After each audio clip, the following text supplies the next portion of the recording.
네, 계속해서 우리 수업 교재에 나와 있는 그 글로벌 경제의 최근 변화 양상 내용에 대해서 공부하겠습니다. 세 번째로 변화하는 다국적 기업의 속성입니다. 자, 먼저 다국적 기업이라는 게 무엇인가? 이거는 국제 경영에서 상당히 중요한 용어인데요. 다국적 기업. 영어로 Multinational Enterprise, MNE라고 불리는 것이죠. 다국적 기업은 두 국가 이상에서 생산적 활동을 수행하는 기업을 의미합니다. 자, 이러한 다국적 기업은 국제경영에서 매우 중요한 비중을 차지하는 그 용어이고 분야인데, 이런 다국적 기업에 대해서 1960년대부터 두 가지 중요한 변화가 다국적 기업들에게 발생하였는데, 그것은 첫 번째, 비미국계 다국적 기업들의 부상과 이렇게 되어 있는데, 비미국계 기업이라는 것은 비미국계 다국적 기업이라는 건 다국적 기업인데, 그러니까 2개국 두 국가 이상에서 생산적 활동을 수행하는 기업인데, 미국의 다국적 기업 말고 미국 이외의 다국적 기업들이 부상했다. 여기서 부상이란 말은 한국말로 이렇게 떠올랐다는 거네요.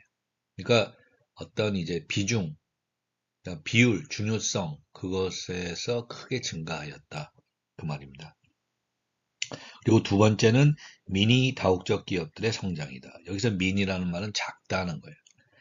과거에 미국의 다국적 기업들이죠. 1960년대나 이때 주로 활동했던 미국의 다국적 기업들은 규모가 굉장히 큰 다국적 기업들이었습니다. 그런데 이제 미니 다국적 기업들이라는 것은 비교적 규모가 작은 규모의, 작은 기업 규모의 그 다국적 기업들이 많아졌다. 혹은 그런 그 작은 기업 규모의 다국적 기업들의 비중이나 중요성이 높아졌다.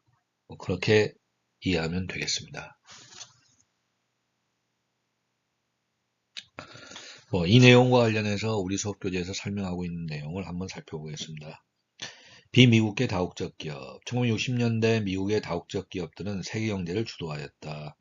1960년대 해외 직접 투자의 3분의 2가 미국 기업들에 의하여 이루어졌기 때문에 당시 다국적 기업들의 다수는 미국 기업이었다.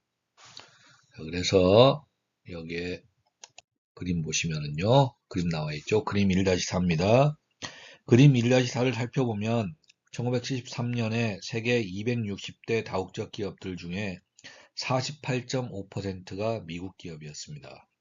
두 번째로 다국적 기업을 많이 보유한 국가는 영국으로 그 비율이 18.8%이었으며 일본 기업들의 비중은 3.5%였습니다. 미국은 제2차 세계대전 이후 약 30년간 세계 경제를 주도하였기 때문에 많은 다국적 기업들을 탄생시킬 수 있었습니다. 영국은 20세기 초까지 세계 최강의 경제국이었으므로 그 영향으로 많은 다국적 기업들을 보유하고 있었습니다. 2008년에 이르러 상황은 크게 변하였습니다. 그 해에 금융회사들을 제외한 세계 100대 다국적 기업들 중 미국 기업의 수는 19개, 프랑스 기업은 13개, 독일 기업은 13개, 영국 기업은 14개, 일본 기업은 10개가 되었습니다. 비록 1973년 통계 수치와 최근 연도의 통계 수치를 정확히 비교하기는 어렵지만 이들을 살펴보면 중요한 변화 추세를 파악할 수 있습니다. 그것은 세계 경제의 글로벌화 과정에서 미국 기업들의 주도적 위치가 상대적으로 약화되어 왔다는 것입니다. 유엔의 자료에 따르면 세계 100대 다국적 기업의 대부분은 선진국에 기반을 두고 있습니다. 하지만 2008년에 7개의 개발도상국에 있는 혹은 개발도상국의 다국적 기업들이 유엔의 100대 다국적 기업 리스트에 이름을 올렸는데 이들은 가장 큰 기업은 22위를 기록한 홍콩 허치슨 완포아이었습니다. 자, 홍콩 허치슨 완포아라는 것은 회사 이름이죠. 개발도상국에 있는 개발도상국의 다국적 기업들의 성장은 규모가 보다 작은 기업들을 살펴보면 더욱 명확해집니다. 이러한 추세에 비추어 볼 때 향후에 개발도상국 출신 다국적 기업들이 더욱 성장하여 궁극적으로 세계 경제에서 서구 기업들의 주도권을 위협할 것으로 예상됩니다. 이렇게 되어 있습니다. 그러니까 핵심적인 내용은 미국이나 영국이나 이런 대규모의 아주 선진국의 다국적 기업들에 비해서 어떤 개발도상국, 뭐 중국이라든지 이러한 국가들의 다국적 기업들이 어떤 세계 주요한 다국적 기업들에서의 어떤 비중이랄까 중요성이 점차 증가해 왔다. 뭐 그렇게 보시면 되겠습니다. 핵심적인 내용은 그런 내용이라고 할 수 있겠죠. 자, 그 다음에 이제 미니 다국적 기업들의 부상이다. 그러니까 좀 기업 규모가 작은 기업 규모의 다국적 기업들이 부상했다. 그래서 부상이라는 말은 떠올랐다. 비중이 높아졌다. 중요성이 높아졌다. 그런 말입니다. 수업교재 내용을 한번 보겠습니다. 세계 경제에서 또 다른 중요한 추세는 중소규모 다국적 기업, 미니 다국적 기업들의 성장입니다. 다국적 기업을 생각할 때 사람들은 흔히 엑손, GM, 포드, 후지, 코닥, 마츠시다, 프록트앤갬블, 소니, 유니레버 등과 같이 전 세계적으로 사업을 전개하는 대규모 기업들을 생각합니다. 비록 대기업들이 국제무역과 투자에서 주도적인 역할을 수행하는 것은 사실이지만 점차 많은 작은 규모의 중소기업들이 해외 시장에 참여하고 있습니다. 예를 들어 워싱턴주 워싱턴주의 켄트에 있는 어, 회사 이름이 회사 이름이 러브리케이팅 혹은 루브리케이팅 시스템이라는 미국 회사입니다. 이건 뭐 미국 회사 이름이에요. 그러니까 워싱턴주 켄트에 위치하고 있는 뭐 러브리케이팅 시스템 혹은 뭐 루브리케이팅 시스템이라는 이름의 회사는 기계 공구를 위한 윤활유를 제조하는데 직원 수가 25명이고 매출액은 650만 달러입니다. 이처럼 작은 회사이지만 일본, 이스라엘, 아랍에미레이트 등 여러 국가에 제품을 수출하여 200만 달러 이상의 수입을 올리고 있습니다. 이 회사는 또한 독일 회사와 합작 기업을 설립하여 유럽 시장에도 제품을 판매합니다. 또 다른 예로 또 다른 예로 또 다른 예로 리시스 리시스 리시트 리시트사 혹은 리지트사 이게 회사 이름이에요. 회사 이름입니다. 그러니까 뭐 리지트 혹은 뭐 리시트라고 발음이 되는 어떤 회사가 있는데 그 회사는 산업용 엑스레이 장비를 생산하는 소규모 미국 회사로서 총 매출액 450만 달러 중 70%를 일본에 대한 수출에서 벌어들입니다. 또한 어, 독일 루드비 히스부르크에 위치하고 있는 GW 바스사는 GW 바스라고 발음되는지 정확한 발음인지 모르겠습니다만은 GW 바스라는 회사 회사예요. 이름의 회사입니다. 이 회사는 코코아 열매를 굽는 기계를 생산하며 직원이 65명에 불과합니다. 그럼에도 이 회사는 전 세계 코코아 열매 굽는 기계의 70%를 공급하고 있습니다. 이처럼 국제 경영은 대기업들뿐만 아니라 중소기업들에 의해서도 수행되고 있습니다. 곧 무슨 말인가? 대규모의 다국적 기업뿐만 아니고, 그러니까 대규모의 2개국 이상에서 활동하고 있는 그러한 다국적 기업뿐만 아니고, 좀 작은 규모의 어떤 2개국 이상에서 활동하는 그러한 다국적 기업, 그런 이제 중소기업이죠. 규모가 작은 2개국 이상에서 활동하는 다국적 기업들도 최근에 그 전체적인 비중이라든지 혹은 중요성이라든지 이런 것들이 이렇게 증가해 왔다. 뭐 그렇게 얘기하고 있습니다. 핵심적인 메시지는 그라고 할 수 있습니다. 그래서 네 번째로 마지막으로 글로벌 경제의 최근 변화 양상으로 이제 우리 수업 교재에서 그 제시하고 있는 것이 세계 질서가 변화되어 왔다는 것입니다. 세계 질서가 변화되어 왔다는 거예요. 이 말은 이제 핵심적인 내용은 유럽과 아시아에서 과거에 어떤 공산주의 국가들이 지금은 혹은 이제 지금까지 주로 대부분 민주주의와 자유시장 경제 체제를 받아들여 왔다는 거예요. 그런 변화가 있었다는 것이고, 그리고 뭐 중국이나 아니면은 뭐 중남미 국가들도 어떤 자유시장 경제 도입을 위한 개혁이 뿌리를 내리고 있다. 이 말은 뭐냐면은 중국이나 혹은 이제 중남미에 있는 국가들도 자유시장 경제를 도입하고 있다는 거예요. 도입하고 그것을 바탕으로 한 여러 가지 개혁이라든지 이런 거를 이제 실시하고 있다. 그러한 경향을 보여왔다는 것이죠.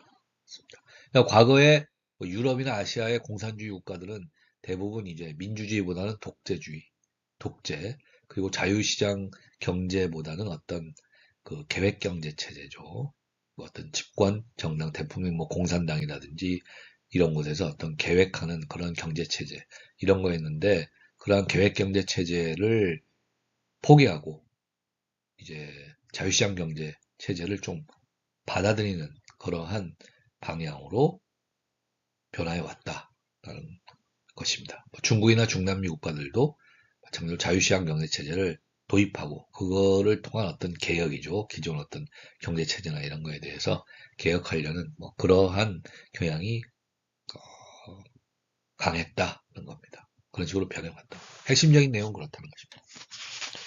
수업 교재 내용을 한번 살펴보도록 하겠습니다.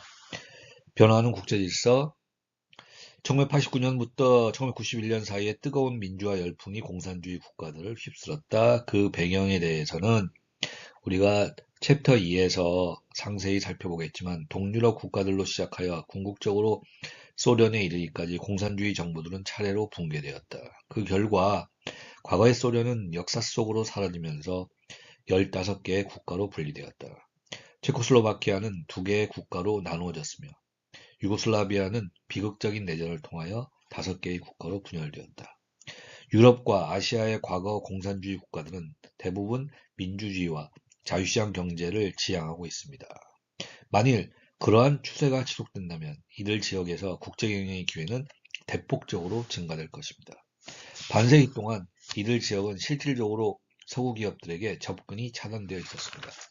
그러나 현재는 이들 국가에 수출을 하거나 투자를 하는 것이 가능하게 된 것입니다. 향후 10년에서 20년간 이러한 상황이 어떻게 변화될지를 정확히 예측하기는 어렵습니다. 과거 공산주의 국가들의 경제는 아직까지도 대부분 상당히 낙후되어 있고 이들 국가들이 계속해서 민주주의와 자유시장 경제를 추구할지도 불확실합니다. 동유럽 및 중앙아시아의 일부 국가들에서는 정치 불안이 증가하면서 정치가 독재화되고 있습니다.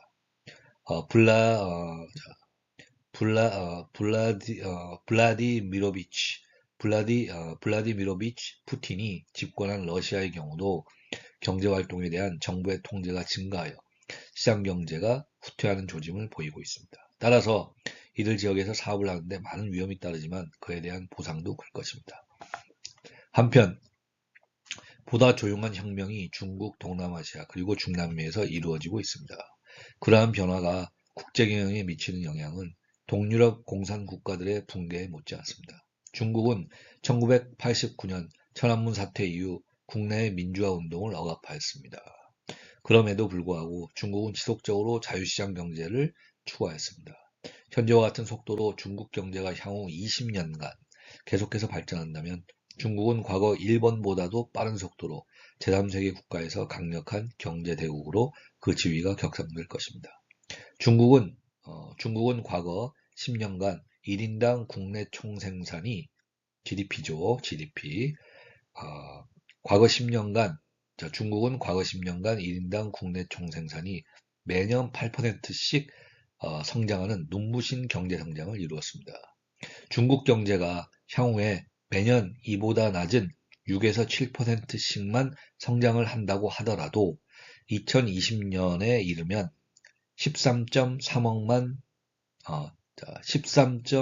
자, 13.3억만 명에 달하는 국민들의 평균 소득은 13,000달러가 되어 현재 스페인 정도의 경제 수준에 도달할 것입니다. 이러한 중국 경제의 성장이 가져다주는 국제경영의 기회는 무한합니다. 10억 이상의 인구를 가진 중국의 거대한 내수시장은 아마 아직도 미개척 상태입니다. 이러한 잠재력으로 인하여 1983년부터 2008년까지 중국에 대한 연간 해외 직접 투자액은 20억 달러에서 900억 달러로 증가하였습니다. 동시에 중국 기업들의 경쟁력도 강화되고 있어서 앞으로 서구 기업들과 일본 기업들이 가지고 있는 시장을 잠식할 가능성이 큽니다. 결론적으로 중국에서의 변화는 기존의 다국적 기업들에게 기회와 위협을 동시에 주고 있는 것입니다. 중남미 지역의 경우 민주화와 자유시장 경제 도입을 위한 개혁이 뿌리를 내리고 있습니다. 과거 수십 년간 중남미 국가들은 독재자들에 의해서 지배되어 왔으며 서구 다국적 기업들을 제국주의의 앞잡이라고 배척하였습니다. 따라서 다국적 기업들의 자국 내 투자를 제한하였습니다. 더욱이 잘못된 경제정책으로 인하여 낮은 경제성장률, 과다한 정보부채, 살인적 인플레이션 등을 겪으면서 이러한 경제적 여건이 다시 외국 기업의 투자를 가로막는 악순환이 지속되었습니다. 하지만 최근에 대부분의 중남미 국가들에서 부채와 인플레이션 문제는 완화되고 있으며 정부는 국영 기업들을 민영화하고 있습니다. 또한 해외 직접 투자를 유치하려는 노력이 증대되고 중남미의 지역 경제들도 활성화되고 있습니다. 이러한 변화를 선도하고 있는 국가들은 브라질, 멕시코, 그리고 칠레입니다. 하지만 동시에 볼리비아와 에콰도르, 그리고 베네수엘라와 같이 좌파 정권이 집권하고 있는 국가들에서는 지난 몇 년간 사람에 대한 정부 개입이 증가하였으며 해외 직접 투자에 대한 정책도 1990년대에 비해 비우호적으로 바뀌었습니다. 이들 국가의 정부는 외국인 투자자들이 보유했던 원유와 가스 유전을 몰수했고 외국 기업들이 자국의 원유와 가스를 개발하는 것을 제한하였습니다. 따라서 동유럽에서와 마찬가지로 높은 위험과 기회가 상존하고 있는 것입니다. 자, 이런 식으로 설명하고 있습니다.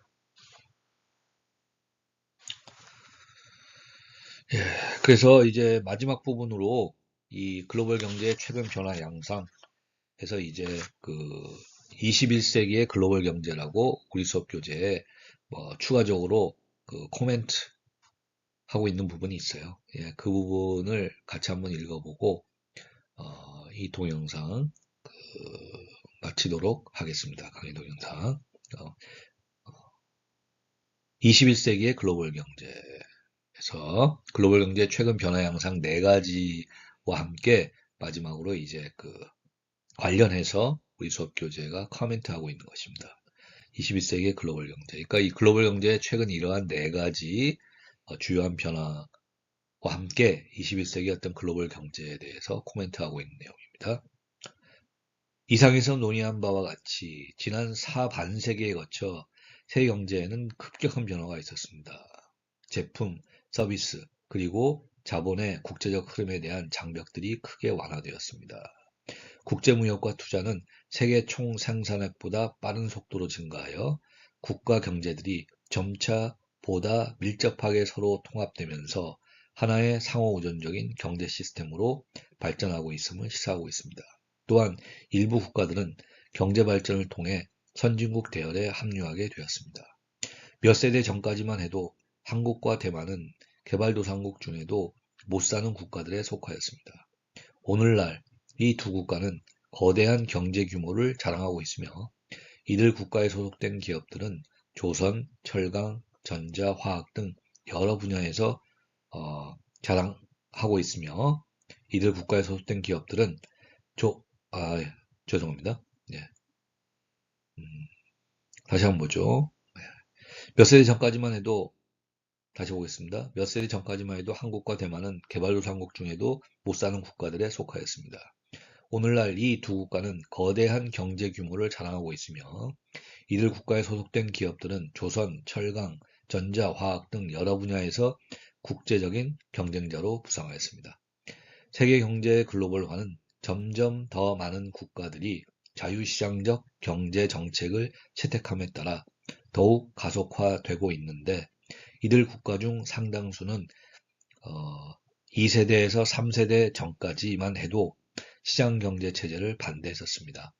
자유경제 이론의 처방에 따라 이들 국가들은 국영기업 민영화, 규제 완화, 시장 개방, 국제무역과 투자에 대한 장벽 철폐 등을 지속적으로 추진하고 있습니다. 이러한 추세는 향후 수십 년간 체코, 멕시코, 폴란드, 브라질, 중국, 인도, 남아프리카 등과 같은 국가들이 점점 더 완전한 시장경제 체제로 전환될 것임을 시사합니다. 이를 종합해보면 오늘날 세계경제는 점점 국제경영에 유리한 방향으로 변화하고 있다고 볼 수 있습니다. 그러나 지금까지의 추세에 근거하여 미래를 예측하는 데는 위험이 따릅니다. 앞으로 글로벌화가 더 가속될 수도 있지만 그것이 반드시 불가피한 현상은 아닙니다. 만일 자유시장 경제에 대한 경험이 기대에 미치지 못한다고 판단하면 어떤 국가들은 자유시장 경제체제의 도입 노력을 중단할 수도 있습니다. 예를 들어서 러시아에서 자유경제 이념이 상당히 후퇴하고 있다는 조짐이 나타나고 있습니다. 러시아는 중앙집권적 계획경제에서 시장경제로 전환하는 과정에서 경제적 고통을 겪었습니다. 만일 러시아의 반시장적인, 그러니까 시장에 친화적이지 않은 그런 반시장적인 정책 변화가 보다 분명해지고 이 변화가 다른 지역으로 확산된다면 자유시장 원리에 입각한 글로벌 경제를 구축한다는 자유주의 이념은 매우 요원한 것이 될 수도 있습니다.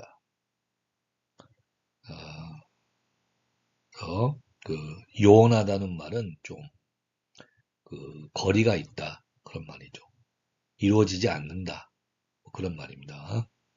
한편 글로벌화의 심화는 내재적인 문제들도 발생시킨다. 이는 1997년과 1998년 태국에서 시작된 금융위기가 다른 동남아시아 국가들에게 전파되고 다시 1998년에 러시아와 브라질로 옮겨갔던 사건에서 극명하게 드러났다. 궁극적으로 그러한 위기는 미국을 비롯한 선진국 경제들을 냉각시켜 경기 하강을 초래하였다. 순수한 경제적 관점에서도 글로벌화가 좋은 점만 있는 것은 아니다. 글로벌 경제에서 사업 기회들이 증가하는 것은 사실이지만 1997년에서 1998년 기간에 보았듯이 글로벌 금융시장의 동조화에 따른 위험도 커지고 있다. 실제로 가장 최근에 발생한 2008년에서 2009년의 글로벌 금융위기는 미국 금융기관들이 주택 소유자들의 신용도를 정확히 분석하지 않고 무분별하게 대출을 해준 것이 원인이 되었다. 그에 따른 금융위기는 급속히 확산되어 전 세계를 심각한 경제 침체의 늪으로 빠져들게 하였다. 그럼에도 불구하고 이 수업 교재에서 추후에 설명하는 바와 같이 국제화를 추구하는 기업들은 여러 가지 적절한 해칭 전략, 곧 이러한 글로벌 금융위기나 이러한 어떤 위험을 극복하는, 위험에 대응하는 전략을 통하여 어떤 이러한 국제경영을 하는 데 있어서 위험을 감소시킬 수도 있는 것이다. 이런 식으로 21세기의 글로벌 경제의 최근 변화 양상 4가지를 설명하면서 어떤 21세기의 글로벌 경제에 대한 어떤 코멘트를 마지막으로 하고 있습니다. 이 정도로 해가지고 강의도 영상 이 부분 강의도 영상 마치도록 하겠습니다. 이번 주 2주차 강의도 영상 마치도록 하고요. 강의도 영상 보시고 강의도 영상의 내용에 대해서 학습한 내용을 간단하게 요약해서 작성하는 복습 메모를 제출해 주시면 되겠습니다. 이번 2주차도 강의 동영상 보고 그리고 강의 동영상 내용을 듣느라고 수고하셨습니다. 감사합니다.